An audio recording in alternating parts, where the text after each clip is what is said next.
Hello, this is Marion Penna coming to you from seemstobeso.com. Today I thought I'd talk to you about printing in EQ and some of the different things you can do to change you before to set up your printer before you actually print anything out. I created this cow pattern for the Autumn Applique Animals EQ blog hop, and I was thinking as I was creating this about how I was going to set up my printer to print it out. There are a lot of pieces in this pattern, and it's what I would call a complex pattern. It's not advanced or anything, but it's not just a head, a body, and arms and legs. There's far more to it, and there's a lot of little pieces in this pattern. I mean, just the eyes alone. Then you have the nose and more eyes and more noses. And then you have the little stems here. All of these are little parts that just add up to a lot of different sections for this block. So to set up your printer, first you have to know which ones you're going to be printing out. This is not a block pattern per se, but if you wanted to print just a picture of the key block without any numbers or symbols to it, you could just come in here and you can click preview to see what it's going to click. If your pattern is not named, it's going to show right here. This pattern does have a name, so I'm a little mystified why it's not showing properly. But anyway, it will print out the 8-inch pattern for you. And I like to use these as kind of a way to help me center or place a placement chart. That's what I basically use these for. Is they help me to place the pattern onto the block and get the placement just right. But at the same time, I don't draw the whole pattern either. I'll usually just draw the outer edge, and that will help me to get everything into place properly. This happens if, I'm not centering it on the block just in a certain way. Sometimes you don't even have to do all that, but you want to make sure, especially if your pattern is wide or very tall, that you do get enough space from the top or the sides of your block to get the spacing proper so that all the parts fit properly. I have had it happen where I would just place it and then I didn't have enough room to fit something in. So you want to be sure that even though you've cut your block out and you got everything right, that everything is going to fit properly. So it's important to have something, and that's why a placement chart can help you out. And I will always print one of these out whenever I place something. So I think that they're good to have just to help you place the pattern out. So going from there, there isn't much I can really tell you about this. I mean, there really isn't much you can do. If you choose the different settings, you're going to just see the outlines of the different parts of the pattern here. Quilting Stencil, I think this is the same because it's just going to show you all the little stitching parts. And clearly this is not a stencil pattern because I would just want to have one line coming through here, not two lines and such. So if it were a stencil, it's obvious because you just are going to have the one line going through all your different pattern parts of that stencil. Showing the fabrics. You can have it so it shows you the different fabrics as well. And that's helpful if you need something to help you when you're picking out your fabrics, or if you need something to help you to determine the shapes in the templates. However, I'm going to show you something a little bit different in a different lesson on what I do to thwart this kind of thing. I don't want to print out all these colors, so instead I make a template in EQ, and I just do it based on that. And it's, for me, it's much easier. I'll show you what I mean in just a few minutes. So the next thing, when you print a block, this is really for pieced patterns. A block is going to give you the information you need for printing out a block. Foundation patterns are for just that. It's going to print out a pattern that is for paper piecing, and it gives you your pieced block parts on that paper so that you can easily just stitch your paper and your fabric together. Templates are where about the only place you can actually do anything with applique blocks. I mean, Electric Quilt, while it allows you to create applique blocks, to me there are a lot of missing parts here that I would love to have for clicking or printing out applique. Like, I would love to have a fabric chart. I would like to know an estimate of the fabrics I need. But the thing with applique is that you're using small pieces of fabric. It's not really based on, okay, I need 3 yards to make my applique blocks. If I were making an entire quilt out of applique, yes, I might prefer that. But even when you go to create the quilt pattern, which is the only way I can so far that I've found to create actual fabric charts, it still doesn't include the applique sections. It only includes pieced sections when it's figuring out how much yardage you need. So with applique patterns in Electric Quilt, there's no real way for you to determine how much yardage you need. Nor does it even show you, without you going to the block printing option and choosing the fabric swatches, to see what fabrics you actually need for your block.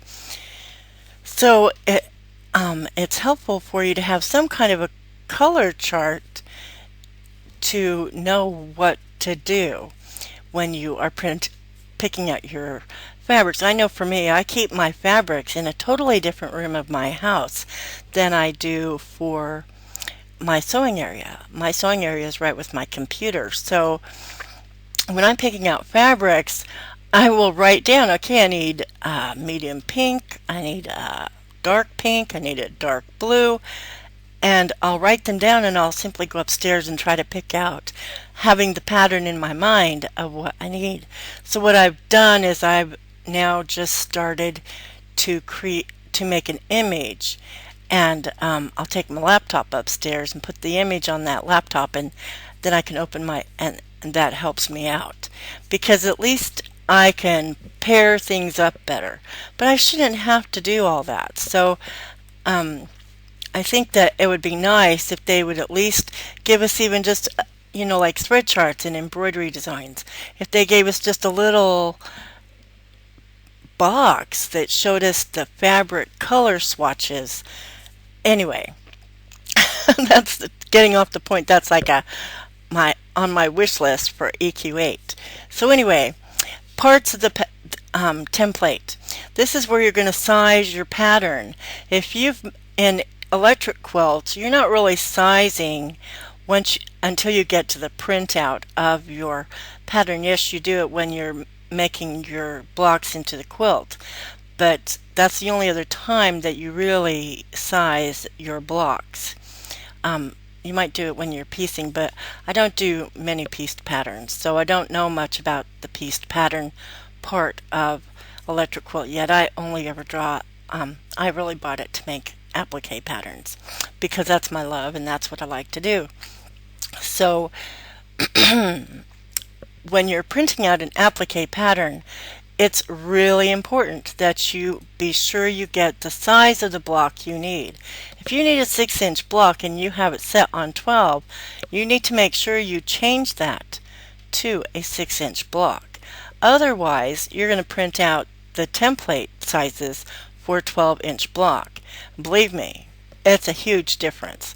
So you want to be sure you do it. With a 12-inch block, you're going to have some shapes ending up on 2 pages because the shape is so large that you're going to have to piece them together. I can show you that in a few minutes. The next thing is this a size from a quilt, or is it a custom block size? I rarely change this because I'm always just printing out blocks. With the seam allowance, I choose not to put the seam allowance on my shapes. I have done it in the past, but I have found it's more of a hindrance because when I'm cutting out the freezer paper, I tend to do freezer paper applique. I'm cutting off the seam allowance anyway. And if you are, when you get into previewing and you move your shapes around to try and save printing on the paper, you don't want that seam allowance there anyway because it's just causing you to have more space. I'll show you what I mean here. If you checked that you want the seam allowance done, it's going to put your dark line on and then your seam allowance out here, and you're going to end up having a lot of space. And at the same time, you can see down here it's going to be really hard to see your pattern numbers. So you want to it won't even print out these seam allowances because they're so small, and I think I may not have enough room for them. It may not be thinking you're gonna these pieces are so small. It may be thinking you're not going to do this anyway. I'm not sure why that has happened, but I know my line thickness probably has a lot to do with it. If I change my line thickness, you'll definitely see a difference, but it still isn't going to put your seam allowance down here for these very small parts. These parts are the eyes, and some of them are in here in this between the leaves kind of thing. So it may not be considering the fact that you're going to want a seam allowance really there. And really the parts are so small that you could substitute other things for them, or you could combine them into a part. Okay, so anyway, I would not check the seam allowance when I print out in any circumstance. Even if I were printing out, if I were doing the method where you combine 2 pieces of fabric and you put the right sides together, if I'm still doing freezer paper for a template, I would still not print out the seam allowance. But that's really up to the person who is making it as well. If you feel better having a seam allowance there and then you're just going to stitch on the paper, or you're going to stitch away 1/4 inch away from the edge, then that's really going to be up to you when you print out your pattern. When you print your key block, this is the key block. The other part of your pattern is your template shapes. And so you can tell it to print it in a large, which is this here. It gives you the full printout.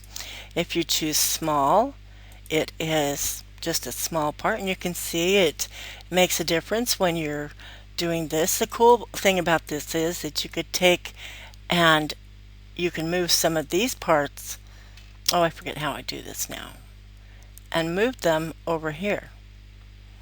You know, if you're wanting to save space, you most likely can get them all on one because you have the ability to add. So you just click on the shape and you move it. I love this feature in EQ because I move shapes all the time because I don't need to, even though I do use a full key block because I like to see my symbols and my numbers. And part of a problem in EQ is that when we get to the printer font, when I talk about printer fonts, I'll talk about this, but real quick, you have this jumbled mess and there's very little you can do about this. That's why another reason why I like to print out the block template, because I can come back in there and fill in the little numbers that are jumbled, so I know that this might be the Q1 and this one is the S. You can compare it to the shapes to know you're getting the proper ones. So anyway, that's how you move the shape's around, you just click on your shape. Oops, sorry. You click move first, click on your shape, and just drag it to the other page.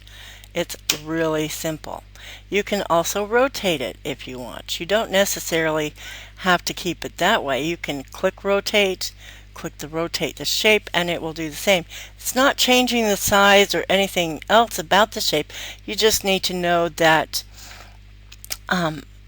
once you go to cut it out, that it's going to be, even though you cut it off the paper a different way, it's still going to cut this shape the way you need it. So that's what I enjoy about these, because I think that this is just an awesome thing that it's very hard in PDF editing software to do this. So to be able to do this before you get to your editing software is just a bonus in Electric Quilt, and I love that they've given us this option.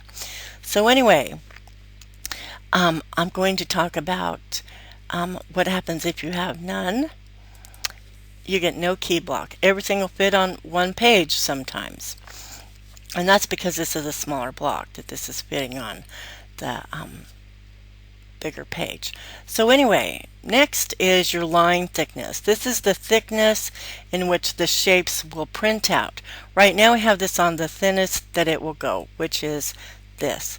But if I were to change this to a thicker line, and I do like a thicker line, I usually choose this one. I'm going to show you what it does. You do get a thicker line. And I like that because I now have a Silhouette Cameo machine, and when I'm putting the shapes from here into Cameo, the Silhouette Studio, it needs to have a thick line when you're creating the shape in Cameo's software so that it sees the entire line when it's making that cut file. So it's important to have a thicker line in that respect. Otherwise, you would not need it. But if you went to even a thicker line, you can see what happens. It's going to make some of these patterns very difficult in the end to know what you're doing and seeing.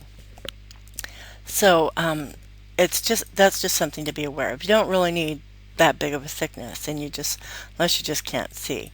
I like mine large, so I'm going to go with that.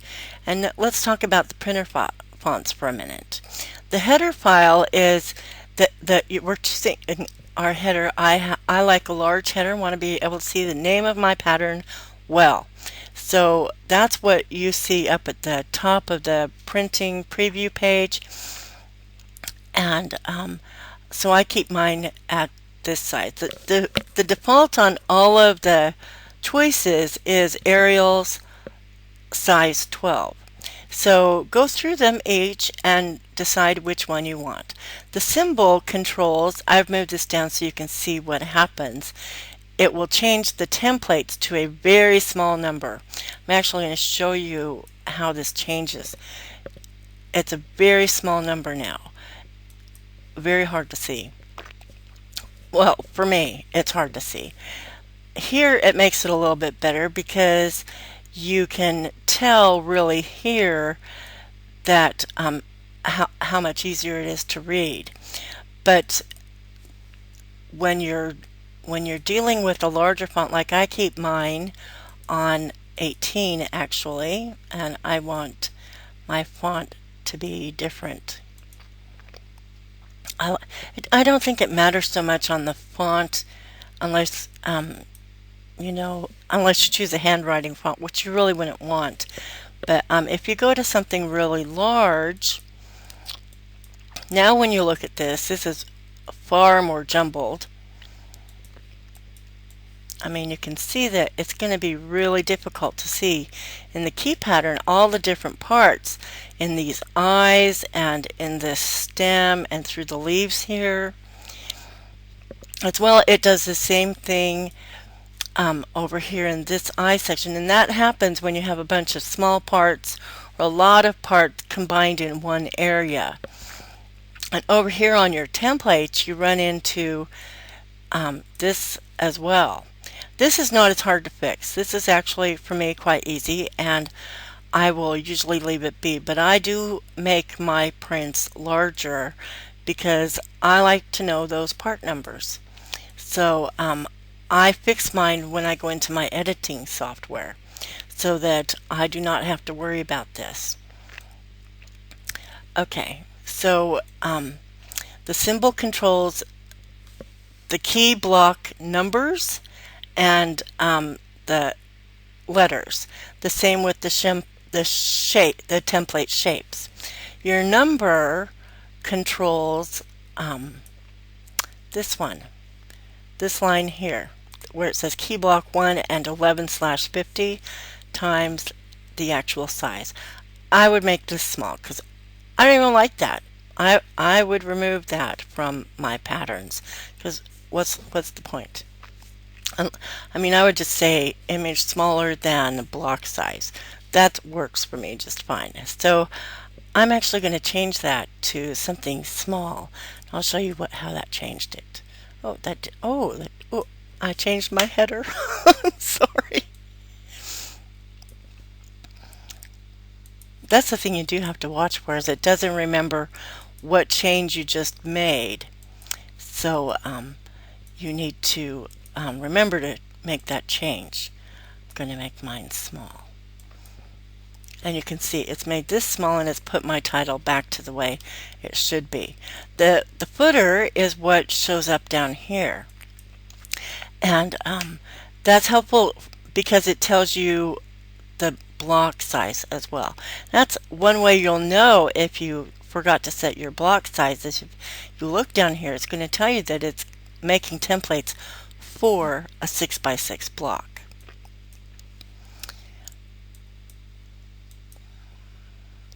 The data is it's not for templates. You're not going to find data on templates. It's only, I don't think it's in the block choice for printing, but it's definitely in the foundation paper piecing. I'm sorry, in rotary, not foundation paper piecing, in the rotary cutting charts. So it would be in the block piecing probably as well. But it tells you right here also what it does. But I actually had to go through these and find out exactly what it said for mine. The reason why it wants a small size is because when it's showing you the arrows and the size of the width and the height of each rotary cutting shape you're making, a larger size is going to make the numbers much larger and harder to tell the actual size. So that's why they recommend going to a smaller size. To me, I don't really need that. I want the fabric swatches because with rotary cutting, I can't even see why you, I'm sorry, to me, I just wouldn't print out rotary cutting things. To me, I just need to know to cut 8 strips at 2.5 inches wide and I'm good to go. So that is the basics of creating your printable templates. I'm going to leave you with this at this point, and I will show you how I do my fabric shapes in my next video. We'll see you soon. Have a great day.